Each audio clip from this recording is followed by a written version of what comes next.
اللہ سبحانہ تعالیٰ کا بہت زیادہ شکر ہے کہ آج ہم اس کے نام پر یہاں جمع ہیں، اس کا ذکر کرنے کے لیے، اس کا شکر ادا کرنے کے لیے، اور اس کی بھیجی ہوئی کتاب اور اس کے رسول صلی اللہ علیہ وسلم کی سنت سے اپنی زندگی میں رہنمائی حاصل کرنے کے لیے۔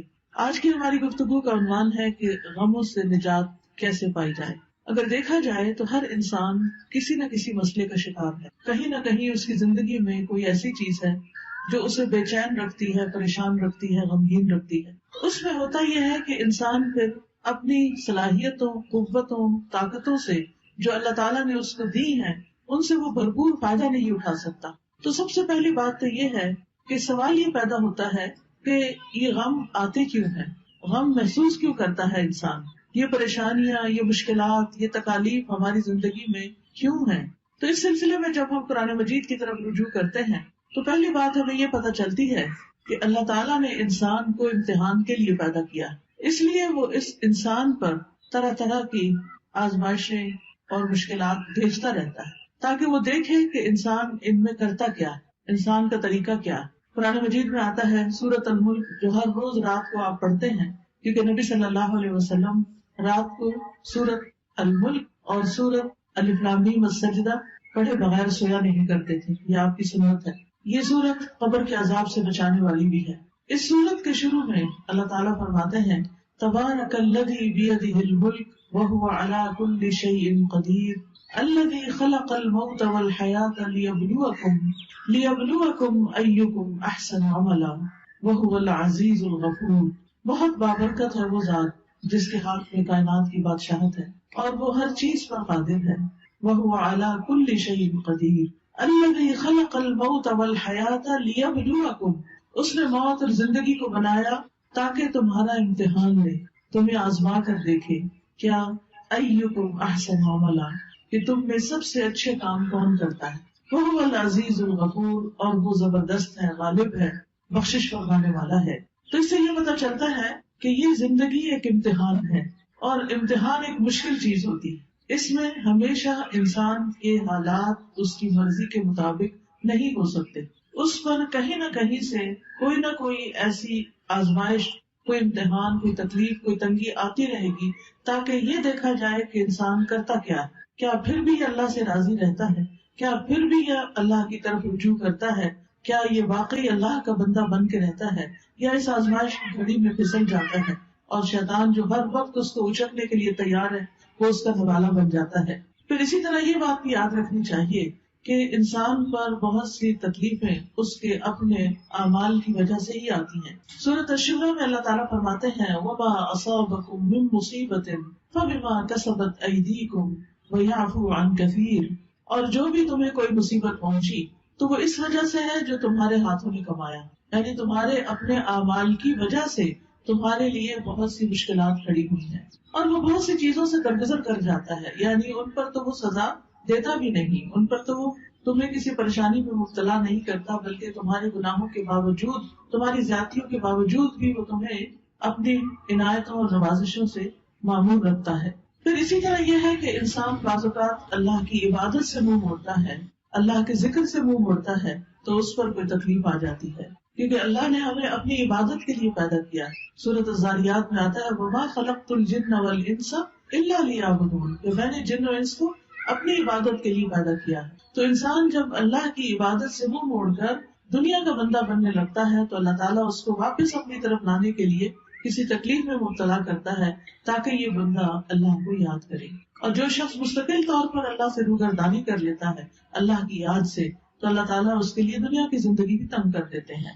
اللہ تعالیٰ کا فرمان ہے سورۃ طٰہٰ میں وَمَنْ أَعْرَضَ عَنْ ذِكْرِي فَإِنَّ لَهُ مَعِيشَةً ضَنْكًا وَنَحْشُرُهُ يَوْمَ الْقِيَامَةِ أَعْمَىٰ، جو کوئی میرے ذکر سے منہ موڑے گا میں اس کی زندگی تنگ کر دوں گا اور قیامت کے دن اس کو اندھا اٹھاؤں گا، یعنی اس کی صرف یہ زندگی ہی نہیں پریشانیوں والی ہوگی بلکہ آگے بھی بڑی پریشانی ہے، یعنی اس کے لیے بہت بڑی مشکلات ہیں اگلی زندگی میں بھی۔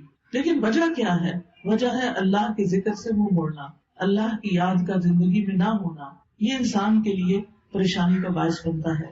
سورۃ الزخرف میں اللہ تعالیٰ فرماتے ہیں مَن یعش عن ذکر الرحمن نقیض لہ شیطانا فہو لہ قرین، جو شخص رحمان کے ذکر سے آنکھیں بند کر لیتا ہے ہم اس پر شیطان مسلط کر دیتے ہیں جو اس کا ساتھی بن جاتا ہے، اور شیطان پھر اس کو اللہ کے راستے سے روکتا ہے۔ جب انسان اللہ کا راستہ چھوڑ دیتا ہے اور اللہ کی نافرمانیاں کرنے لگتا ہے تو اللہ تعالیٰ پھر اس پر کوئی نہ کوئی امتحان بھیج دیتا ہے تاکہ یہ بندہ سوچے، غور کرے اور واپس اللہ کی طرف پلٹے۔ جب انسان اللہ کی عبادت سے روگردانی کرتا ہے تو دنیا میں بھی محتاجی کا شکار رہتا ہے، خواہ اس کے پاس بہت کچھ بھی ہو، لیکن اس کے دل کی محتاجی اور پریشانی نہیں جاتی۔ حدیث میں آتا ہے، اللہ سبحانہ وتعالیٰ فرماتے ہیں، حدیث قدسی ہے، صحیح ترمذی کی روایت ہے، اے ابن آدم، تم اپنے آپ کو میری عبادت کے لیے فارغ کر لو، میں تمہارے دل کو بے نیازی سے بھر دوں گا اور تمہاری محتاجی دور کر دوں گا۔ یعنی تم میری عبادت کے لیے وقت نکالو تو میں تمہارے دل کو غنی کر دوں گا۔ حالات تو نہیں بدلتے مگر دل کی حالت بدل جاتی ہے اللہ کی عبادت سے، دل مضبوط ہو جاتا ہے، دل کے اندر اللہ کا توکل آتا ہے، دل کے اندر ایسا یقین آتا ہے کہ انسان کو بڑی بڑی مشکلات بھی معمولی لگتی ہیں۔ اور جب دل میں ایمان نہیں ہوتا، توکل نہیں ہوتا، یقین نہیں ہوتا، امید نہیں ہوتی، مایوسی ہوتی ہے تو رائی بھی پہاڑ لگتی ہے، اور اس طرح مشکلات اور مصیبتوں کے پہاڑ ہر طرف اس کو کھڑے نظر آتے ہیں۔ تو اس کا حل کیا بتایا کہ اگر تم عبادت کرو گے تو میں تمہارے دل کو بے نیازی سے بھر دوں گا، تمہاری محتاجی دور کر دوں گا، لیکن اگر تم ایسا نہیں کرو گے تو میں تمہارے دونوں ہاتھ کاموں میں مشغول کر دوں گا اور اس کے باوجود تمہارا فقر دور نہیں کروں گا۔ یعنی تم سارا دن کام کرو گے، محنت کرو گے، لیکن پھر بھی تمہاری محتاجی اپنی جگہ کھڑی رہے گی، کیونکہ وہ دل کی محتاجی ہوگی نا، دل کے اندر پریشانی ہوگی۔ تو یاد رکھیے کہ صرف دنیا کی فکر کرنے سے معاملات سلجھنے کی بجائے بگڑنے لگتے ہیں۔ صرف دنیا دنیا دنیا، ہر وقت صبح اٹھتے ہی دنیا کی فکر، دن کو دنیا کی فکر، رات کو سوتے ہوئے دنیا کی فکر۔ تو رسول اللہ صلی اللہ علیہ وسلم نے اس کے بارے میں فرمایا، جس شخص کا مقصد اور پریشانی یا غم دنیا کا ہو اور وہ دنیا کا ہی ہو کر رہ جائے اور وہ اسی کی نیت رکھتا ہو تو اللہ تعالیٰ اس کا فقر اس کی آنکھوں کے سامنے کر دیتے، یعنی پھر اللہ تعالیٰ بھی اس کو اس کے حال پر چھوڑ دیتے ہیں۔ وہ دنیا کے لیے زیادہ کنسرن ہے، زیادہ فکر مند ہے تو اللہ تعالیٰ اس کو اسی کے حوالے کر دیتے ہیں اور اس پر اس کے معاملات بکھیر دیتے ہیں۔ اس کو سمجھ نہیں آتا کہاں سے شروع کروں اور کہاں پر ختم کروں، اور اس کو اس سے اتنا ہی ملتا ہے جو اس کے لیے لکھ دیا گیا ہو۔ اور جس شخص کا مقصد اور حرص آخرت ہو اور وہی اس کا ہدف بن جائے اور وہ اسی کی نیت کرتا ہو، یعنی اس کا ہم و غم آخرت ہے کہ کل کیا ہوگا، دنیا کی زندگی تو گزر جائے گی، میرا کل کو کیا بنے گا جب میں اللہ کے حضور پیش ہوگا، وہاں میرا ٹھکانہ کیا ہوگا۔ جو شخص اس فکر میں مبتلا ہو جاتا ہے تو اللہ تعالیٰ اس کے دل میں غرار ڈال دیتے ہیں، دنیا کی طرف سے اس کا دل مطمئن کر دیتے ہیں، اس کے معاملات کو یکجا کر دیتے ہیں اور اس کو پھر اپنی حاجتوں کے لیے بھاگنا نہیں پڑتا، دنیا ذلیل ہو کر اس کے پاس آتی ہے۔ تو اس لیے ہم سب کو یہ دیکھنا چاہیے کہ ہم کس چیز کے لیے زیادہ فکر مند ہیں۔ دنیا تو چند دن کی ہے، دنیا کی حیثیت تو مچھر کے پر برابر بھی نہیں۔ دنیا کا بڑے سے بڑا نقصان ایسا ہی ہے جیسے مچھر کا پر ٹوٹ کے گر گیا ہو، لیکن اصل نقصان، اصل مشکل، اصل پریشانی تو آخرت کی پریشانی ہے جس کے لیے ہم سب کو فکر مند ہونے کی ضرورت ہے۔ دنیا کی فکر کرنے والے سے رب کی بے نیازی ہوتی ہے۔ نبی صلی اللہ علیہ وسلم نے فرمایا، جو اپنے غموں کو ایک ہی غم بنا لے، جو اپنے غموں کو ایک ہی غم بنا لے اور وہ آخرت کا غم ہو تو اللہ اس کے دنیا کے غموں سے اسے کفایت کرے گا، اس کے دنیا کے غم دور ہو جائیں گے۔ اور جس کو پریشانیاں ادھر ادھر بھٹکا کر لے جائیں، اللہ اس کی پرواہ نہیں کرے گا کہ وہ دنیا کی کس وادی میں ہلاک کر دیتا ہے۔ تو اس لیے غموں سے بچنے کا، غموں سے نجات کا اصل طریقہ کیا ہے کہ دنیا کی بجائے آخرت کی فکر زیادہ لگا لی جائے۔ یاد رکھیے، جہاں دنیا کی حرص زیادہ ہوتی ہے، دنیا کی محبت زیادہ ہوتی ہے، وہاں اللہ کی محبت میں کمی آ جاتی ہے، وہاں پر اللہ کی محبت میں کمی آ جاتی۔ نبی صلی اللہ علیہ وسلم نے فرمایا، قیامت قریب آ چکی ہے لیکن لوگوں میں دنیا کی ہی حرص بڑھے گی، یعنی جتنی جتنی قیامت قریب آ رہی ہے اتنی اتنی دنیا پھیلتی جا رہی ہے ان کے سامنے، اور اس کی محبت اور اس کے پیچھے بھاگنا اور زیادہ بڑھتا جا رہا ہے اور اللہ سے دوری میں ہی اضافہ ہوگا۔ پھر اسی طرح ہم دیکھتے ہیں کہ جب ہم دنیا کو زیادہ امپورٹنس دیتے ہیں تو دنیا کا چھوٹا سا نقصان بھی انسان سے برداشت نہیں ہوتا، لیکن جب انسان یہ سمجھتا ہے کہ کوئی بات نہیں، یہ چیز چلی گئی تو ہم بھی تو اللہ کی طرف جانے والے ہیں، جیسا کہ سورۃ البقرہ میں آتا ہے، وَلَنَبْلُوَنَّكُمْ بِشَيْءٍ مِّنَ الْخَوْفِ وَالْجُوعِ وَنَقْصٍ مِّنَ الْأَمْوَالِ وَالْأَنفُسِ وَالثَّمَرَاتِ وَبَشِّرِ الصَّابِرِينَ الَّذِينَ إِذَا أَصَابَتْهُم مُّصِيبَةٌ قالوا إنا لله وإنا إليه راجعون أولئك عليهم صلوات من ربهم ورحمة وَأُولَٰئِكَ هُمُ الْمُهْتَدُونَ کہ اللہ سبحانہ وتعالیٰ کی طرف سے آزمائش تو ہوگی، امتحان تو ہوگا، لیکن ایسے موقع پر جو یہ کہے اِنَّا لِلَّهِ وَإِنَّا إِلَيْهِ رَاجِعُونَ کہ بے شک ہم اللہ کے لیے ہیں اور اسی کی طرف لوٹ کر جانے والے ہیں، تو ایسے لوگوں پر اللہ کی رحمت اور نوازش ہوتی، اللہ کی رحمت ہوتی اور ایسے لوگ ہدایت پانے والے ہوتے. تو بات یہ ہے کہ تکلیفیں تو آئیں گی، یہ تو اللہ تعالیٰ نے خود ہی فرما دی کہ ہم ضرور آزمائش کریں گے، ضرور امتحان لیں گے، خوف سے، بھوک سے، جان مال پھلوں کی کمی سے، لیکن خوشخبری ہے صبر کرنے والوں کے لیے. یعنی جب ان کی زندگی میں کوئی چیز کم ہوتی، مثلاً کوئی بچہ فوت ہو گیا، بہن بھائیوں میں سے کوئی چلا گیا، کاروبار چلا گیا، کوئی کاروبار کو نقصان ہو گیا، جاب چلی گئی، کوئی اور حادثہ ہو گیا کہ جس سے بڑا نقصان ہو گیا، تو اب یہ سب چیزیں تو زندگی میں روز کا معمول ہے، کبھی کوئی چیز پیش آتی ہے، کبھی کوئی چیز پیش آتی ہے. تو بتایا گیا کہ وہ ایسے موقع پر کیا کہتے ہیں اور کیا کرتے ہیں، انا للہ و انا الیہ راجعون، یعنی وہ اللہ کی طرف رجوع کر لیتے ہیں اور صبر کے ساتھ کیا کہتے ہیں کہ بے شک ہم بھی اللہ کے لیے اور اللہ ہی کی طرف واپس جانا ہے. یعنی جو ہمارا کوئی رشتے دار چلا گیا یا مال چلا گیا یا کوئی اور یعنی کہ کوئی کھیتوں میں یا کاروبار میں یا کسی کیے ہوئے کام میں کوئی نقصان ہو گیا، تو وہ کہتے ہیں اس میں بھی کوئی خیر ہوگی، اس میں بھی میرے لیے اجر ہے، اس میں بھی کوئی بھلائی ہے، میرا کوئی پیارا چلا گیا لیکن میں اللہ سے امید نہیں چھوڑوں گی کیونکہ اللہ ہے نا. حتیٰ کہ اگر کسی عورت کے شوہر بھی فوت ہو جائے اور اگر اس کا اللہ پر بھروسہ ہو تو اس موقع پر بھی اللہ تعالیٰ اس کا دل تھام لیتا ہے اور وہ کیا سوچتی ہے کہ ایک انسان تو گیا ہے مگر اللہ تو زندہ ہے. اللہ لا الہ الا هو الحی القیوم، اللہ ہے نا. ٹھیک ہے انسانوں کی کمی کوئی انسان اور پوری نہیں کر سکتا، شوہر کی کمی کوئی بھی پوری نہیں کر سکتا، نہ ماں باپ، نہ بہن بھائی، نہ بچے، لیکن اس سے بڑھ کر بھی تو کوئی ہستی ہے نا، اور وہ اللہ کی ہستی ہے. اللہ لا الہ الا ہو، اللہ وہ ذات جس کے سوا کوئی الہ نہیں، الحی جو زندہ ہے، جس کو کبھی موت نہیں آنی، القیوم جو قائم ہے، جسے کسی سہارے کی ضرورت نہیں بلکہ وہ باقی سب کو بھی قائم رکھنے والا ہے. تو جب وہ ہستی موجود ہے، اللہ سبحانہ تعالیٰ ہے، تو پھر فکر کس بات کی. اس نے تو میرے دنیا میں آنے سے پہلے میرے رزق کا انتظام کیا، ماں کے سینے میں دودھ اتار کے. اس نے تو مجھے پیدا ہونے کے بعد جب میرے دانت بھی نہیں تھے، کچھ کھانے کے قابل بھی نہیں تھا، کچھ ہاتھ پاؤں بھی ہلا کے نہیں پکڑ سکتا تھا، اس وقت بھی میرے رزق کا اہتمام کیا تھا، انتظام کیا تھا. وہ اب بھی کرے گا. تو ایسا شخص اس شدید غم کے موقع پر بھی سکون میں ہوتا ہے کہ اللہ ہے نا، وہ کہیں سے بندوبست کرے گا نا، وہ کوئی ذریعہ بنا دے گا نا، کیونکہ اصل الرزاق تو وہی ہے، انسان تو صرف سبب ہے، وسیلہ ہے. ایسا شخص کبھی بھی دل نہیں ہارتا، ایسا شخص کبھی بھی اپنے حواس نہیں کھوتا، ایسا شخص کی زندگی سے کبھی امید نہیں جاتی. اور آپ نے دیکھا ہوگا کہ کتنے ہی بچے ہیں جو یتیم پلے ہیں لیکن وہ بڑے بڑے لوگوں سے آگے نکل گئے، دنیا کی بڑی بڑی مشہور ہستیاں بن گئے. باپ کی کمی سے ان کی زندگی میں سب کچھ ختم نہیں ہو گیا، اللہ نے دوسرے ذرائع سے ان کی مدد کی، کیونکہ اصل اسباب تو اللہ کے ہاتھ میں ہے اور تمام چیزیں وہی پوری کرنے والا ہے. یاد رکھیے اللہ کے پاس ہر مسئلے کا حل ہے، وہ ہر چیز پر قدرت رکھتا ہے. لہذا رنج اور غم سے، مشقت اور پریشانی سے نجات پانے کے لیے سب سے پہلا کرنے کا کام کیا ہے؟ اللہ پر بھروسہ، اللہ سے مضبوط تعلق، اللہ پر ایمان، یقین، توکل، اس سے امید، اسی کا ڈر اور اسی کی طرف لوٹ کر جانے کی فکر. یاد رکھیے دنیا کے سارے خزانے اللہ کے ہیں، سارے خزانوں کا مالک وہ ہے. وَلِلَّهِ خَزَائِنُ السَّمَاوَاتِ وَالْأَرْضِ وَلِلَّهِ مُلْكُ السَّمَاوَاتِ وَالْأَرْضِ.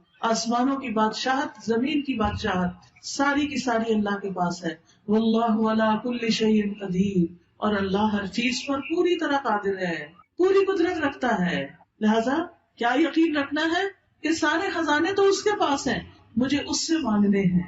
لہذا انسان سب انسانوں سے نظر ہٹا کے اللہ سبحانہ تعالیٰ کی طرف امید رکھتا ہے، اس سے مانگتا ہے، یا اللہ تو میرا رازق ہے، تو پتھر کے اندر ایک کیڑے کو بھی رزق پہنچاتا ہے، تو کیا مجھے نہیں رزق دے سکتا؟ آسمان و زمین کی مخلوق کو دے رہا ہے، تو دن رات دے رہا ہے اور کوئی کمی نہیں واقع ہوتی تیرے رزق میں، تو کیا مجھے نہیں دے سکتا؟ تو مجھے بھی دینے والا ہے. لہٰذا جو شخص اللہ پر یقین رکھتا ہے وہ ہر غم، ہر تکلیف میں اللہ کی طرف رجوع کرتا ہے، اللہ کی طرف پلٹتا ہے، اور اس کو یہ یاد رہتا ہے کہ ہر مسئلے کا حل اللہ کے پاس ہے. اللہ سبحانہ تعالیٰ کے سامنے اپنی حاجتیں رکھے، سجدے میں رو کر پکارے اس کو کہ اللہ تو مدد کر. کوئی بھی مسئلہ ہے جو آپ کا، اس کو سامنے رکھ کے کیونکہ اللہ تعالیٰ فرماتے ہیں امن یجیب المضطر اذا دعاہ ویکشف السوء، بھلا کون ہے جو لاچار کی فریاد رسی کرتا ہے جب وہ اسے پکارتا ہے اور اس کی تکلیف کو دور کرتا ہے. کوئی اور ہے؟ نہیں، کوئی بھی نہیں. آپ دیکھیں کہ جب انسان غمگین ہوتا ہے، دکھی ہوتا ہے، پریشان ہوتا ہے، اس کی آنکھوں سے آنسو جاری ہوتے ہیں، تو پاس پڑے ماں باپ بھی سو رہے ہوتے ہیں، باقی دنیا بھی آرام کر رہی ہوتی ہے، ہر کوئی اپنے مسئلوں میں پریشان ہوتا ہے، لیکن آپ کا رب جاگتا ہے. لا تأخذہ سنۃ ولا نوم، نہ اس کو اونگ آتی ہے نہ اس کو نیند آتی ہے. سب سوتے ہیں لیکن وہ جاگتا ہے. وہ رات کو بھی، وہ دن کو بھی، وہ صبح بھی، وہ شام بھی آپ کی دعائیں سنتا ہے. لہٰذا اس کی طرف رجوع کرنا ہے. چھوٹی ضرورت ہو، بڑی ضرورت ہو، لوگوں کی طرف لالچ کی نگاہ سے نہیں دیکھنا کہ ان کے پاس بہت کچھ ہے، نہیں، اللہ کی طرف دیکھنا ہے. رسول اللہ صلی اللہ علیہ وسلم نے فرمایا جسے انتہائی شدید حاجت آ پڑے، یہ شدید ضرورت اس کو ہو جائے کوئی، اور اس نے اسے لوگوں پہ پیش کر دیا تو اس کی وہ حاجت دور نہ ہوگی. کہ لوگ اکثر کیا چاہتے ہیں کہ یہ بندہ جو پریشان ہے پریشان ہی رہے، وہ مدد نہیں کرنا چاہتے. لوگ عموماً دوسروں کو دکھی دیکھ کے خوش ہوتے ہیں. تو اس لیے جب کوئی ضرورت پیش آئے سب سے پہلے اللہ سے دعا کریں، پھر اللہ لوگوں کے دل میں ڈالے گا کہ وہ مدد کریں آپ کی. تو حدیث میں آتا ہے کہ جسے انتہائی شدید حاجت آ پڑے اور اسے اس نے لوگوں پر پیش کر دیا تو اس کی وہ حاجت پوری نہ ہوگی، اور جس نے اسے اللہ پہ پیش کیا تو ان قریب اللہ اسے بے پرواہ کر دے گا. یا تو جلد ہی موت آ جائے گی، دنیا کے بکھیڑوں سے ہی جان چھوٹ جائے گی، یا جلد ہی غنی ہو جائے گا اور انسانوں کی ضرورت نہ رہے گی. آپ کو خوف آتا ہے کہ پتہ نہیں کیا ہوگا، پتہ نہیں بڑھاپے میں کون ہمیں دیکھے گا، ہمارے لیے روزی کا انتظام کیا ہوگا، ہماری ضروریات پوری کہاں سے ہوں. تو فوراً کہا کرے اللہ تو میرا رب ہے نا، تو ہی میرے سارے انتظام کرے گا، مجھے انسانوں سے نہیں تجھ سے توقع ہے. انسانوں کے ہاتھ خالی ہیں، ہمارے ہاتھ میں تو تھوڑی دیر کوئی چیز ہو تو ہمارا دل کہتا ہے رکھ دیں. ایسے ہی ہوتا ہے نا، ہم اپنے ہاتھ بھر کے رکھ بھی نہیں سکتے، مٹھی میں کوئی چیز ہو چھوٹی سی بھی تو تنگ آ جاتے ہیں، کہتے ہیں کہیں رکھ دیں. ہمارے ہاتھ خالی ہیں، خالی آئے تھے، خالی رکھنا پسند کرتے ہیں اور خالی جائیں گے. بھرے ہوئے ہاتھ تو اللہ کے ہیں، تو ان سے کیوں مانگتے ہیں جو خالی ہاتھ؟ ان سے کیوں توقع ہے جن کے پاس کچھ نہیں؟ اس سے کیوں نہیں توقع رکھتے جس کے پاس سب کچھ ہے؟ مانگ کے تو دیکھیں پھر کس طرح ضروریات پوری ہوتی ہیں. آپ دیکھیں قبر میں سب سے پہلا سوال کیا ہوگا؟ من ربو کا، تیرا رب کون ہے؟ اور رب کون ہوتا ہے؟ جو پیدا بھی کرتا ہے، جو رزق بھی دیتا ہے، جو ساری ضروریات پوری کرتا ہے. تو اگر ہم اس دنیا میں، اس زندگی میں رب کو رب مانیں گے تو تبھی جواب دے سکیں گے.